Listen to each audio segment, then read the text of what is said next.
Welcome to the Imperial Grandstand. I'm Malin Imperial. I'm Carlos Del Rosario. And today, on episode 5, we're going to be talking about stuff I don't know a lot about. It's the tools of the DM. Yes. So to recap, this is our journey into Dungeons and Dragons, a fascinating game. It's about time we've actually played. Uh, but I am a journeying into being a DM, and these are the things that I've learned. And if you'd like to contribute, if you'd like to add anything in the comments as to anything else I need, yeah, please feel free. But this is what's working for me right now. So let's begin, shall Yeah. we? Now, while Carlos sets up, for a lot of people, this is the biggest barrier to entry for, I would say, most people, because it's kind of daunting taking the game into your own hands. Oh, that's right. You gotta be prepared. I feel being a DM, it's like being in school, and every week there's a test, and you just have to be prepared all the time. You have to know all the NPCs. You have to know, the story back and forth, and you have to be aware that there will be deviations from the story, and there are a lot of times like I did not intend for that to happen, Yeah. and I don't know why the characters are trying to chase down this imp. But let me see if I can fudge my way through this. Well, the biggest goal I think for the DM, which is the unexpected, is that the players make it their own as well. Because for that whole week, yeah, you're thinking about it. What are the plans? What's gonna happen? But when we're playing, when you're in the world, if both the players and the DM are working together to create that world, we're gonna take it to where we didn't know was possible. That's right. That's right. So, Now, what's on screen? oh well, these are dice, dice, and I have the habit of calling like even an individual die a dice. I because it's like I've never just had dice were always a pair in my eyes. Yes, So yeah, or threes if you're playing in the yeah. back of the class. But I always find it good to have. I find it very comforting to have dice. I Yeah, just something's very satisfying about it. yeah.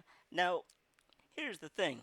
You might think you only need a handful of dice. No, dice go into jail.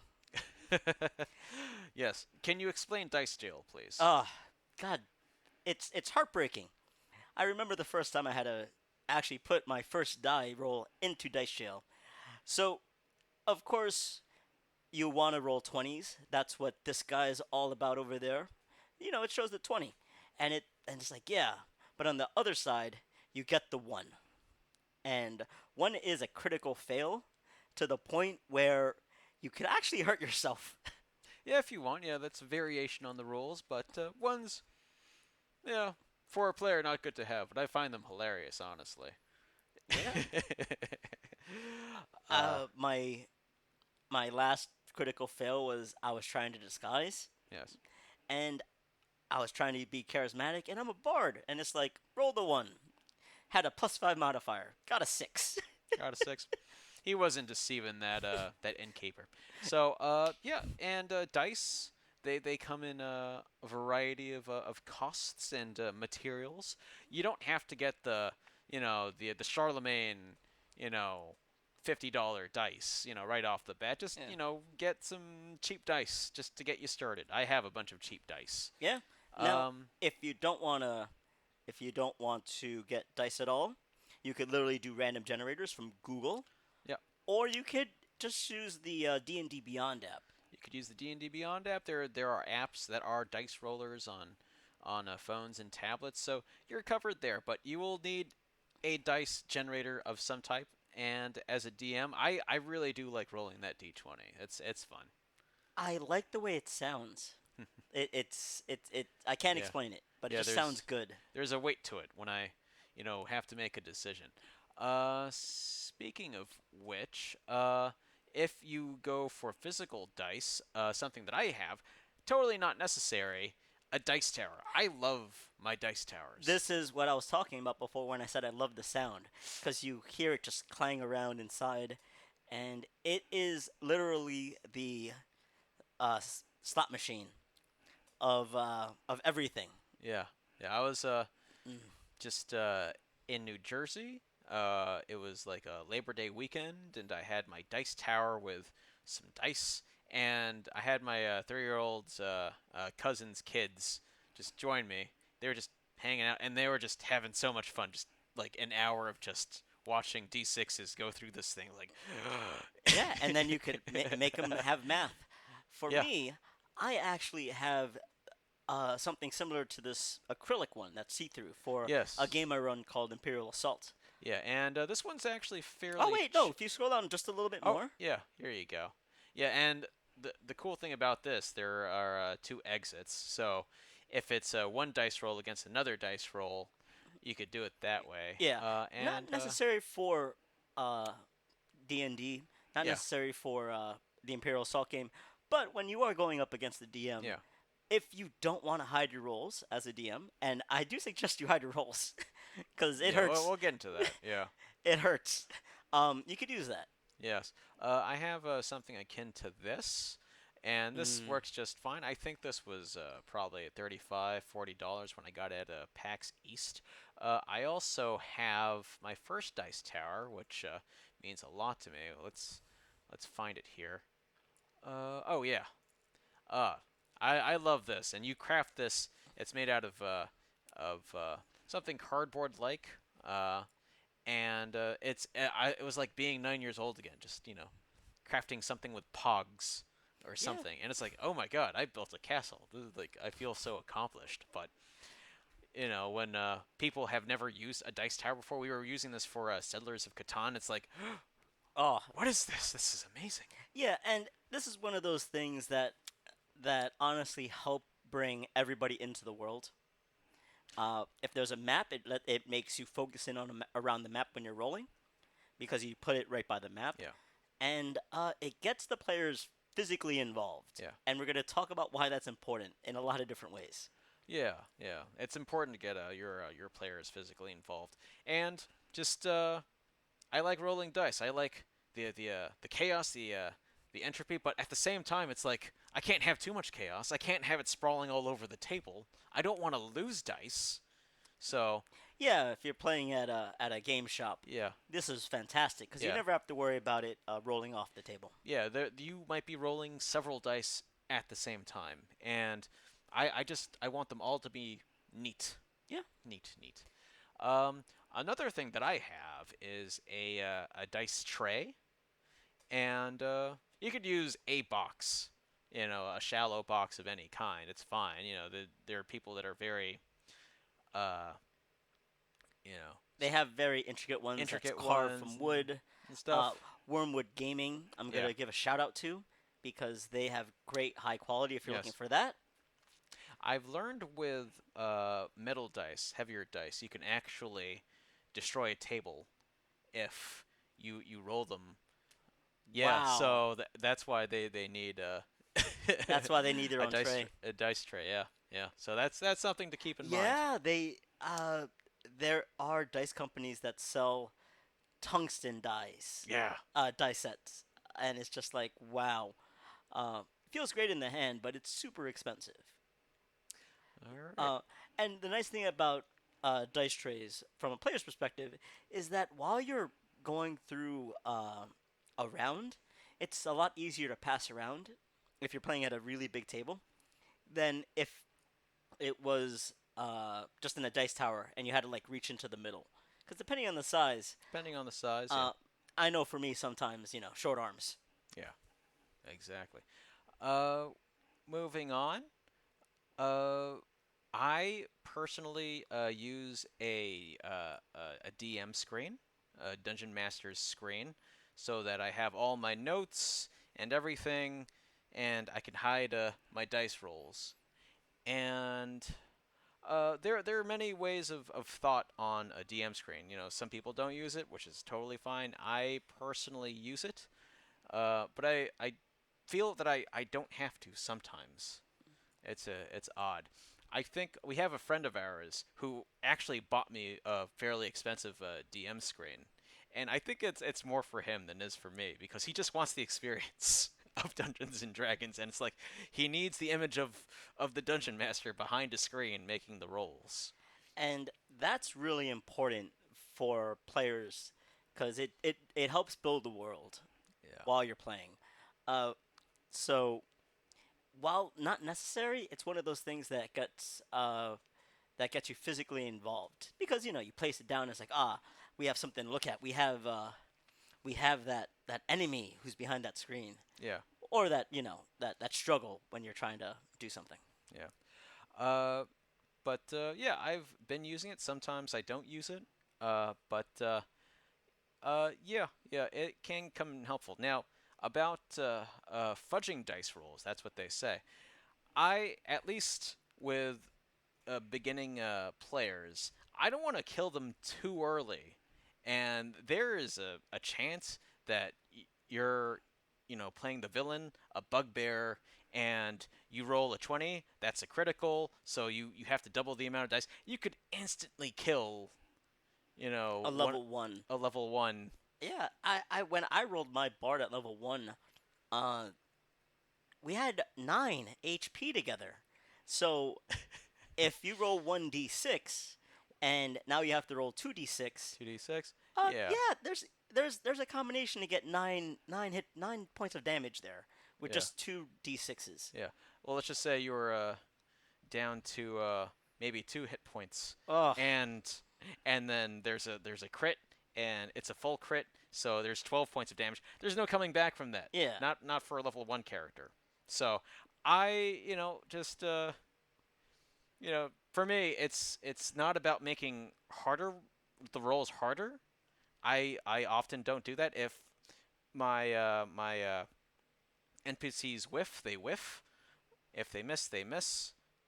But it's more to lighten the blow, so that the game is still fun but challenging. So that's something to keep in mind. Yeah. Um, you don't want to end the world, which is pretty much what you're doing for that character. Yeah. Especially if you're all starting out new like we are. It's kind of discouraging. Yes. The You might notice that behind the DM screen, this is a DM screen for a fifth edition. It has all this information, and I don't think I need it, but it's kind of like it's like a blankie. It's like I just like to have it just in case, and you might have some weird weird rules. Like, and this is an example. This is a PDF that you could print out, and you're not going to know all of this off the top of your head, not in the beginning anyway. But yeah, conditions. It's like you have all these things. Uh, Yeah, a lot yeah, of words, lots of words. and it's a quick thing because Yeah, I know when we're in battle, Carlos knows instantaneously most people's die roll for their damage, and that's because over here in the middle row you have it all there. yeah. So it's easy to keep track of. Oh, you did this, you do that. Make sure you're doing yada yada yada. But this is an example of what you could put behind a screen, and it's stuff that you don't really think about.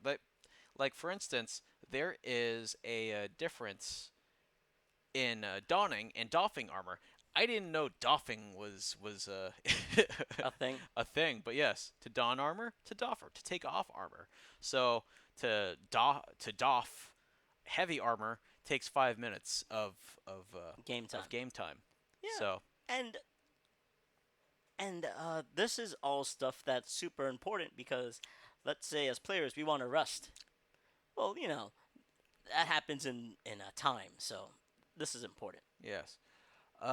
Also, the players will often try to throw you for a loop, and they'll say, "Oh, I want to jump over this chasm," and to just remember jumping off the top of your head. So according to this, yeah, it's 1 foot per point of strength with a 10 foot run up, and half that if they're standing. It's like, oh, okay, that's good to have as a reference.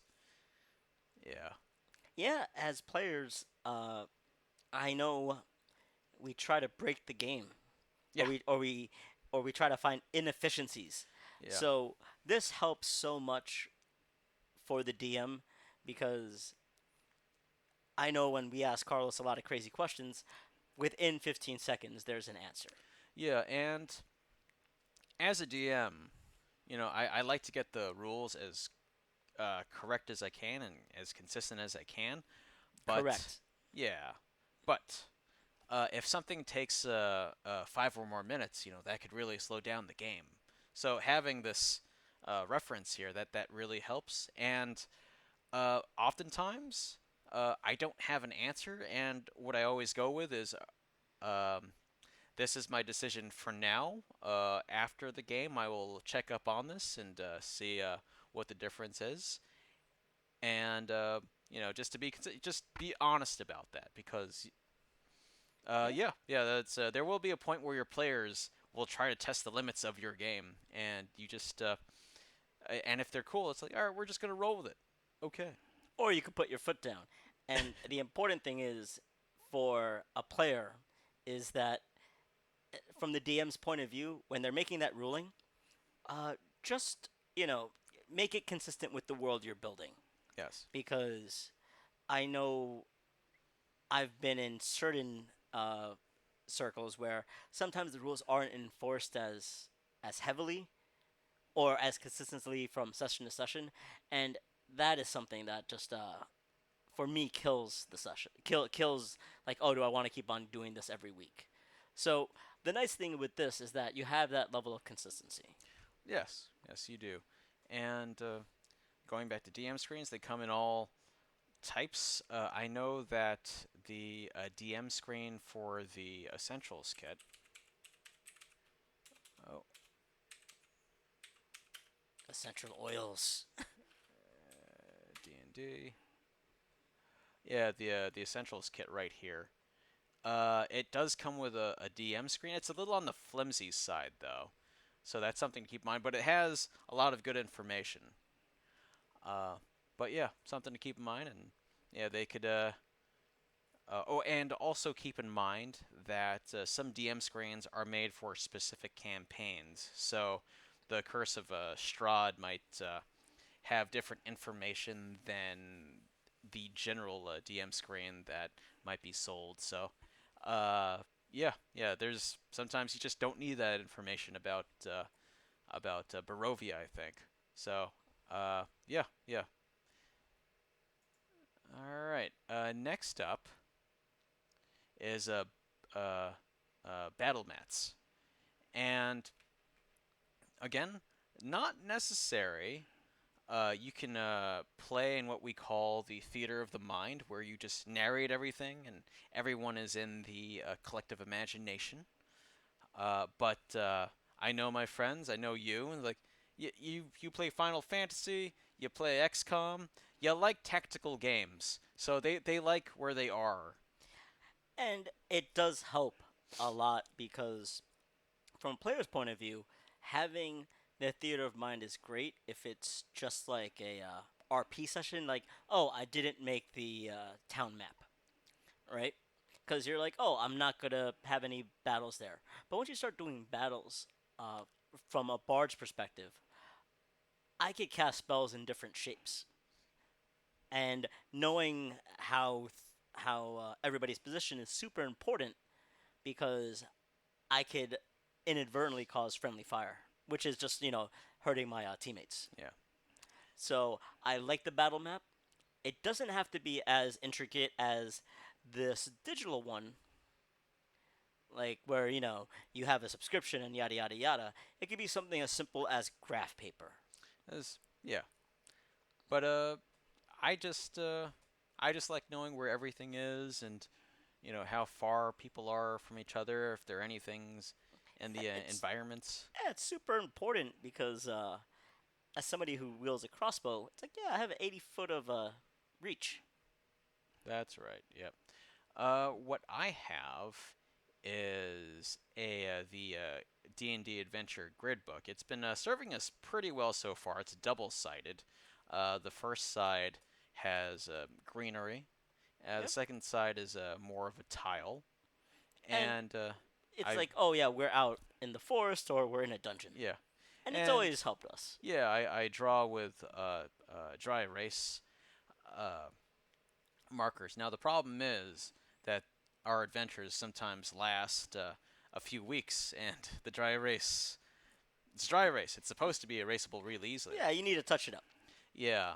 Um, but it's working pretty well so far. My complaint though is that sometimes if the markings are there for more than a week, I need to actually get a paper towel, make it wet, and then I have to clean it off that way. And it's actually leaving stains in between the grid, so I might have to change it up eventually. You might want to use rubbing alcohol, Yeah, I was thinking that.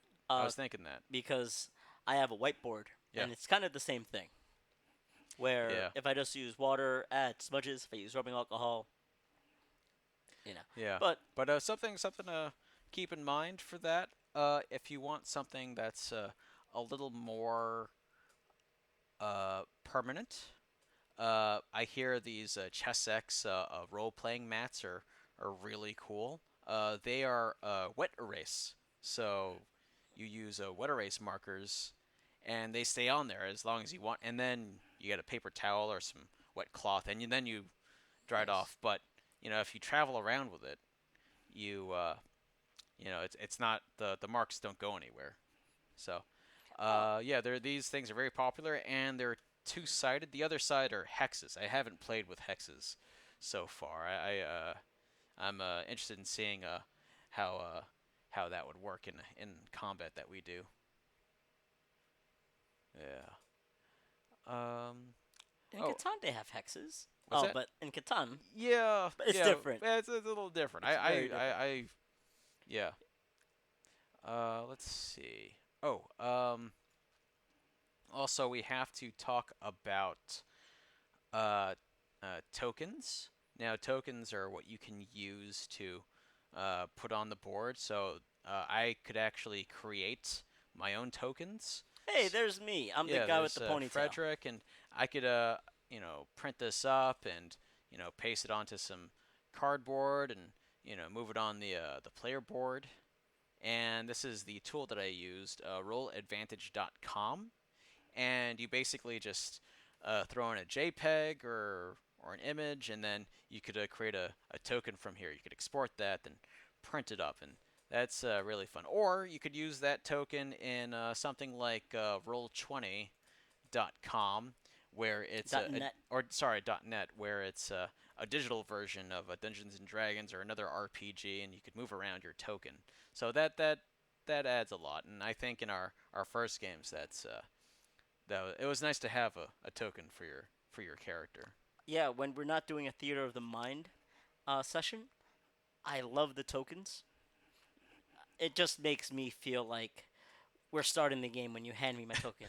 It's like we're all ready, and it's like, oh, here's your token. It's like, it begins. Yeah. If you want to go the extra mile for your uh, your PCs, they can they can buy their own miniatures. I know our friend bought his own miniature. For Dez, Yeah, for his character for Dez. his character Dez, and he's having a ball with that. And Yeah, he went all the way with it, where he bought an unpainted figurine and then painted it himself. yeah, yeah, Man, it has a book and it looks like there's patina, like it's been aged. I'm like, wow. yeah. And I think that creates when you start painting your own character, that's it's like a player creating themselves. It's like, yes, this is me Yeah, now. you when you I chose my own token because I didn't want to paint, honestly. Uh, but as a player character, when you choose your own token or you create your own figurine, or even make your own token because you could get your own image, it really connects you to the world, and it's like, oh, I'm really there. Uh, is it necessary for your PCs to have a token or a figurine? No, I mean I've seen people use a quarter. Not as nice. Yeah, yeah, and yeah. If you don't have any money, like, Yeah. Or that's fine. you're just dabbling where you're getting all your information from the free resources. Yeah, continue to to to maximize your dollar. Yeah. Um, let's see other things that I've done. especially for enemy combatants, is I we did this with the last combat where I just got a whole bunch of Magic the Gathering cards. Yeah, you could get like a big stack for like $1 of Yeah, commons. yeah, a bunch of commons. Yeah, or Yeah, lands. You yeah, could literally get lands for free yeah, if at certain places at certain yeah. times. I got this 1 inch hole punch here, and and I just made holes. So I think a lot of MTG players will be mad at me, like, why are you defiling the cards? But It's a common. it's a common. I mean, it's not as if I'm, oh, this Black Lotus here. Bam! You hurt me in many places with that. Why did you put that in my brain? And Ah, I found some coasters and I punched a hole through that. Uh, and you just got some of this uh you know glue? glue. Really? Elmer's glue? Yeah, I used Elmer's glue. All right. That's how I do it. As like whatever. I'm not, and you Hey, just you could see circle around. your DM screen in the back. Oh, that's yeah. Oh my God, that is my DM screen. That's cool. I know what it looks like. I'm always staring at it. Oh, by the way, I was a little freaked out because I was like, I thought I had bought normal Elmer's glue, and I got The washable? disappearing purple. So at first I was like, oh, okay, and then it's like, and I put it on like, wow, that really did disappear. Okay, okay, nice. Yes, it's Yeah, amazing. and actually that helped out because it's like I know what parts are glued, and which parts are not glued, and you also know when it dries. yeah. In the end, yeah, here it is, and it's good. I like it. I like the feel, Yeah? and fairly cheap. Yeah, you printed out that image from just a printer, right? No, no, this is a Oh, Magic no, the the magic Gathering. card. Yeah, Magic Oh, wow. Gathering card. Yeah, Okay. which are already made of a pretty good stock, and the Yeah. printing's already great. So All right, you printed out my token. yeah, I printed out. That's right. Yeah, Frederick, the half elf bard. Going back a bit. Yeah, I usually have printouts of player sheets, both for the players and the DM, and just pencils and paper because you might have to make notes, Yeah. both the player and the DMs. Yeah, Yeah, that's something that we don't have a tab for, but literally a notebook. yeah. Um I'm pretty sure you know what a notebook looks like. and it's super important because from a player standpoint, yeah, half the game is figuring out the stats of the enemies or what you could do or like plans you're making. I like writing Yeah, yeah, personally. and I like I've making notes. I've written before, and I think you've noticed like my stories are very economical. I'm not gonna give you information that you're not gonna use in the future. Yeah? So, yeah, Yeah, yeah, we it's have and we have one person in our group doesn't take notes at all, but she's really good at just juggling all those pieces of information. oh yes, yeah, she's great, and Yeah. she's taken a D and Uh, D really well. oh yeah, her character Miowin. Oh, great. uh, all right, so Yeah, another thing that we usually have, I as a DM will usually have a laptop, so I can look at websites or look up rules. I have my own tablet. You don't need a tablet. I don't think I use it that much, and a phone. You know, odds are your characters, your the players will have a phone on them to use a D&D Beyond or look up a rule or something. yep. So there we go. Again, not necessary because you could just use your player character sheet, but I personally like the D&D Beyond app.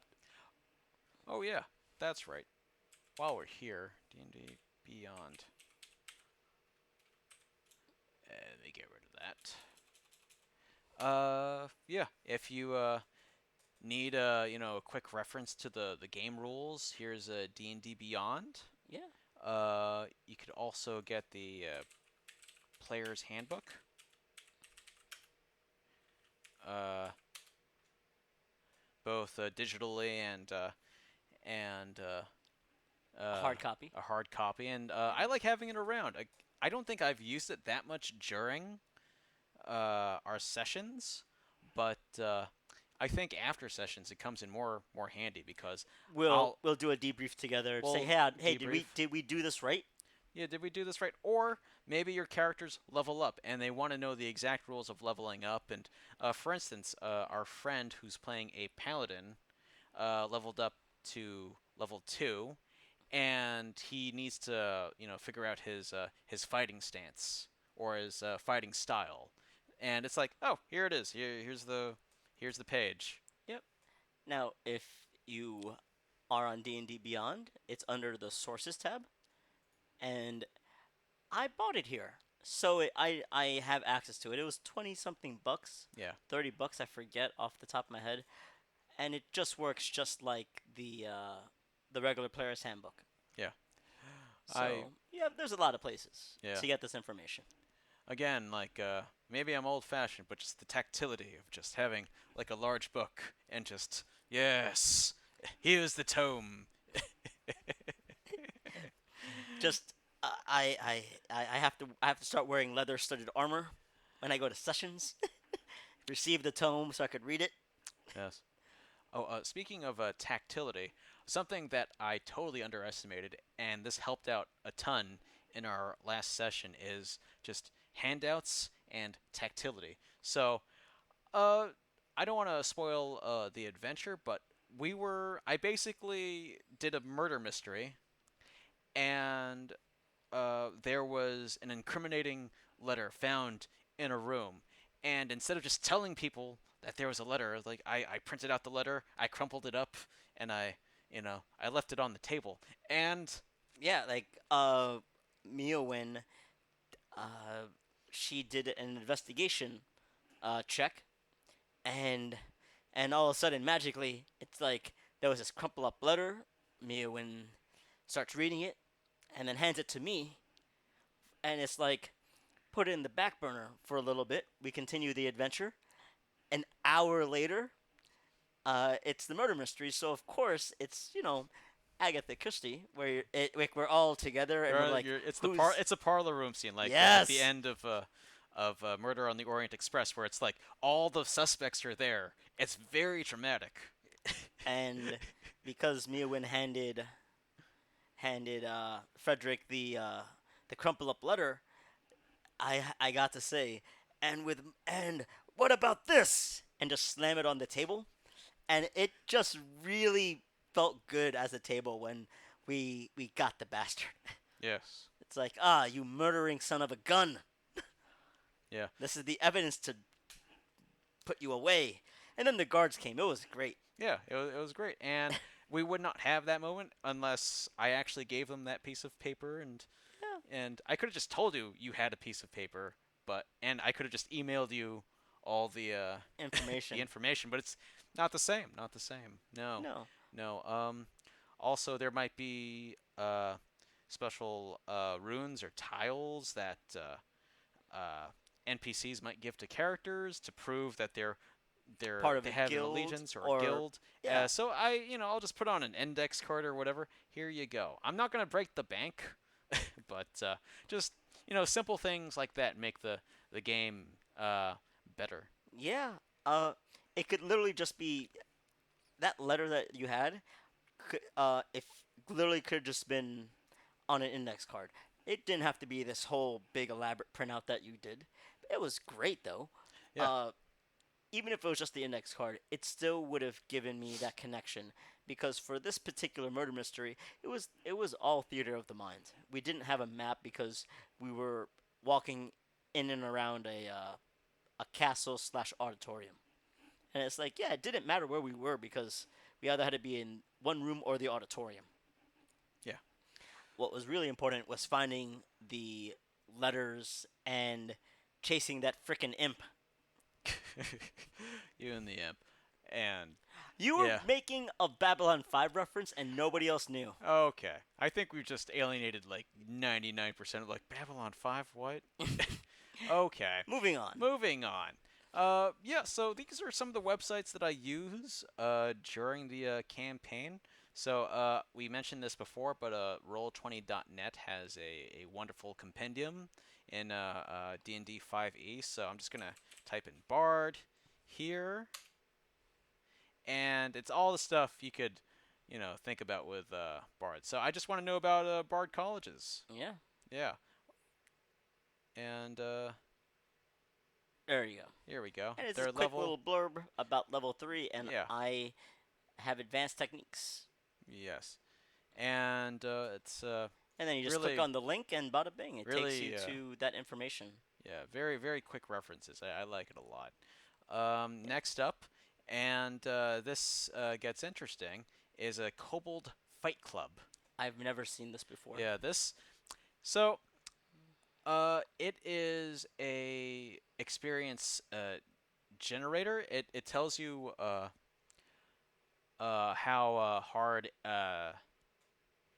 a combat should be. So let's just say you're gonna fight goblins, right? Yes. All right, and already we have all types of goblinoids. We have normal goblins, goblin Boss. boss, you know, possibly a bugbear, you know. Ah! So you put in There's a bugbear chief? you put in how many players there are. So let's just say they're all starters. You have 3 players, all at level 1, and then you add a goblin. A goblin is only is 50 XP. 50 XP, and uh, it's actually under easy. So right now it's just level. Having an XP of 75 is pretty easy. But what if you increase the level of goblins to 2? Now, what it does is it actually accounts for the difficulty because you're not just dealing with one goblin, you're dealing with 2. Therefore, it's a little harder. Right. So now it's 100 XP, Yes. but because of that difficulty scale, it's like, oh, it's 150 now. Yeah. And now it's a medium battle. Now, if it's 3 goblins, adjusted XP. Deadly. Now, it's deadly now, especially for yeah, 3 level 1s. And you could actually add another level. What if you had one player who's just you know level 5? I don't know why he's joining you, but sure. Nothing. This means nothing. Yeah, let's do a level 2 there. There we go. Yeah. And let's just add in a bugbear. Ugh. And now it's deadly. It's very hard for them, Yeah. but you can do it. And let me bring it down here. Yeah. Nice. So So it tells you per player, and then if you have more than one enemy, it does the yeah. math for you. That's really nice. And if you're doing it through XP, it oh, let me do that. If you're doing it through XP, it accounts for adjusted XP. Yeah. So there we go. We hit the bottom of the screen. Yeah, yeah. Now, there's probably a way around that, but I like being silly. So yeah, Kobold Fight Club, really really helpful tool, and if you want to uh, create a good difficulty, because you might have a mix of player levels, and it's like, is this what my fear is I don't want any round of combat to be, or any combat encounter to be just one round. I want it to last a little longer. Just you know, Not not when your damage dealers roll crits. not yeah. You can't fight the dice there. If they do it, they do it. But generally, I like to have a few rounds so that everyone you know Did is something. challenged and does something. All So right. that's nice. Yeah, this isn't 100%. Sometimes your player characters are just lucky and they roll the crits, and yeah, if You end something in 2 rounds, yeah, and your DM is just sad. Like, like what happened? okay, yeah, Should I add another enemy? yeah, there are ways around that. I've heard that it's they could be like ah, this isn't even my final form, and then you create like a new HP, Ah, or maybe they're like the Joker and like, ah, yes, more goons, and it's like, fine. that's actually a thing. Yeah, Yeah, second wave. second wave. Yeah, but that's up to DM, but very helpful. Very helpful. Oh, and you get some of the information. So in the monster manual, it's in page 33. A lot of the goblinoids and stuff, and where they are in the alignment. Um, All what right. else? Ooh, um, I like having a party tracker. Now, what this is you get the base stats for your players, and it could really slow down a game if you're constantly asking, "Oh, what's your passive perception?" So that you can walk through this room or I like how the shield is there for the AC, and you have your passive with the eye for perception yeah, on the bottom row. It's like that's a nice detail. I like that. Yeah, yeah. But yeah, this is an example of it, and you get to see their strength, dex, constitution, and their attack bonus, their AC. This is stuff that uh, big bullet points on the character sheet. yeah. So you just save time, and it's like instead of asking your players, it's like, oh yeah, all right, just for fast reference, here we go, and you could make that game move even faster. So I like having that. And this is just one example of a party tracker. There are a few, but this is on a website called DM's Guild, which I'll talk about later, and they have lots of resources for DMs. Yeah. Nice. So yeah, this is the base website, and you have all kinds of adventures, and you can just look through all their products. Um, One of the things since we did that murder mystery that I was looking for was they my players wanted to do more mysteries, so it's like, oh, okay, It was one of the best session. It was the best session I've ever had. yeah, I'm gonna say it. I've and had 3 campaigns done, and that was my best session. yes, and And they have a literal uh version of the Murder on the Orient Express. yeah, it's the Everin expense here, but Eberron. yeah, but one of our cleric was like, "Oh wow, maybe we could do a murder on the Orient Express. We could be on a train and we could solve a murder." And he was very excited. Like, I don't know if that exists, but I'll Yeah, check. And I was Dez like, was all about that. and I was like, "Oh, well, looky here, I found it." And I texted everyone this link, and it's like, Yeah, "What? we're It does exist." we're we're about to finish up a 4-part uh one shot, I guess you could call it. And we're gonna go right into this. I feel. I know we had other ideas in mind, but I actually love the fact that you have all these themes. Cause let's say you want a little more action. Well, you could go into that theme and find it. Yeah. Yeah, we don't really do full campaigns because our schedules can be uh they can be We could barely get 2 hours together as a group, yeah, we could so all like I have to think in 2-hour sessions. So it's like, can we do this in 2 hours?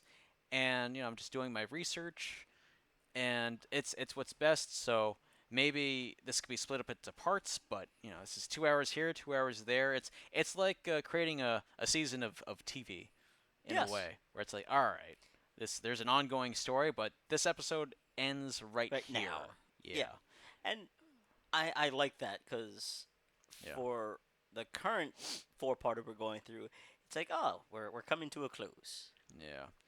All right. And it's nice and bite sized because we're all relatively new. Yes. And there are other settings and other campaigns you could do. There's Ravnica. stuff in Ravnica, which is the Magic the Gathering type world. Okay, so that wraps it up for DM's Guild. Now, this is a segue into the next episode, which is your first adventure, running your first adventure. And this was our first adventure, the Delian Tomb. It's something I found on Google. It's been highly recommended. It was written by Matt Colville, who's very big on YouTube, and he's a DM, been a DM for many, many years, and it's everything you could expect from beginning Dungeons and Dragons. Going to a tavern, tracking down some goblins and rescuing a fair maiden. So yeah, Getting lost in the getting woods. lost in the woods, avoiding traps. It's just this is it. We're going through the bullet points of what a Dungeons and Dragons, dungeon crawl is, Yeah. and I loved it. I loved it a lot, and I think my players got a good handle over Dungeons and Dragons, learned all their essential skills just through this one adventure. It really sets the tone of for new players what Dungeons and Dragons is all about because it really shows them, hey, this is what you can do and what you can't do. Yeah, Because one of our players didn't know really what the limits were of RP, and it's like, oh, okay, this is how all the rules work. So, and it's fun, personally killing all those guys and then getting to the boss, which I'm not going to ruin yeah, because we have the next episode. yeah. That's for we'll talk about our experiences with that Yeah, particular adventure, the Delian Tomb. So I just tapped in the Delian Tomb PDF. PDF, and this is free. This is free online, Nice. and this is what I used, and it's very clear. All the directions are there, and it leaves some room for the dungeon master, where it's like, okay, there's a trap, but I feel like if there's a trap, there needs to be a hint of some kind, or the characters need to be on their guard.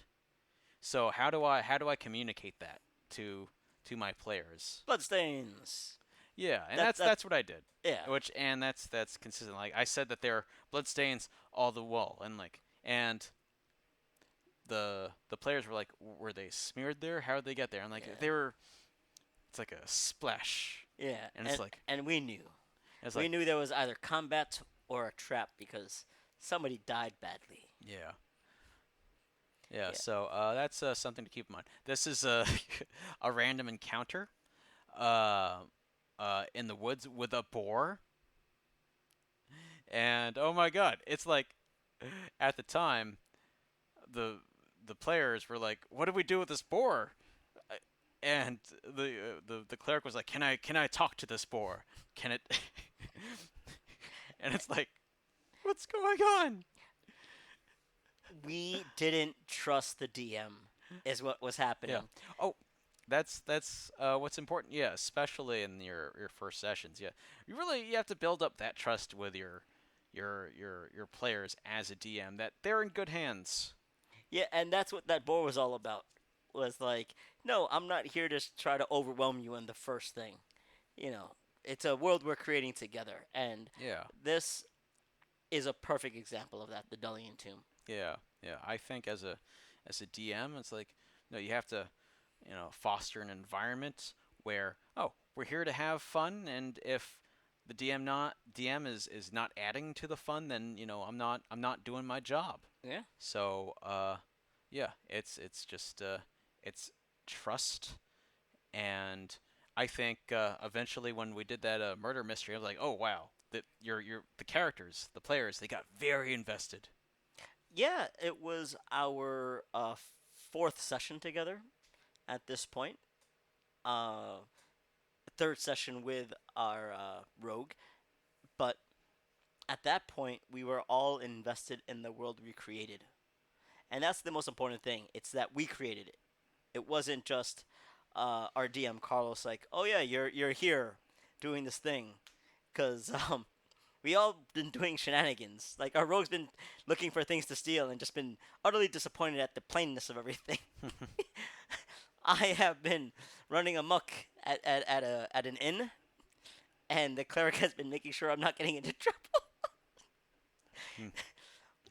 Yeah, it's yeah, It's great. and it's we're all discovering our characters, and we're building this world.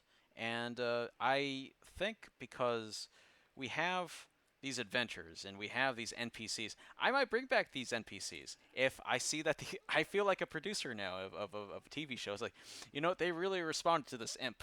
I have to I have to bring this imp back. All right, you're now a guest star in our in the next season. We keep on talking about this imp, and the reason why us as the players were really freaked out by it is that it's the first time we ever saw a teleportation. Well, technically, he could turn himself invisible, but I thought he teleported. Oh my god, okay. That's great. yeah, Now I know. imps could be, yeah, they could turn invisible. I thought he teleported away because it's like, where did he go? Yes, Oh, he went invisible. Because he came back, and I'm like, oh, you came back. yes. So yeah, something to keep in mind. That imp was great. All right. Dapper. Yes. Uh, All right then. So I think that wraps it up. We will get back to about our first adventures, what we've learned, and how we've grown since then. So thank you very much for watching. I hope we didn't waste your time.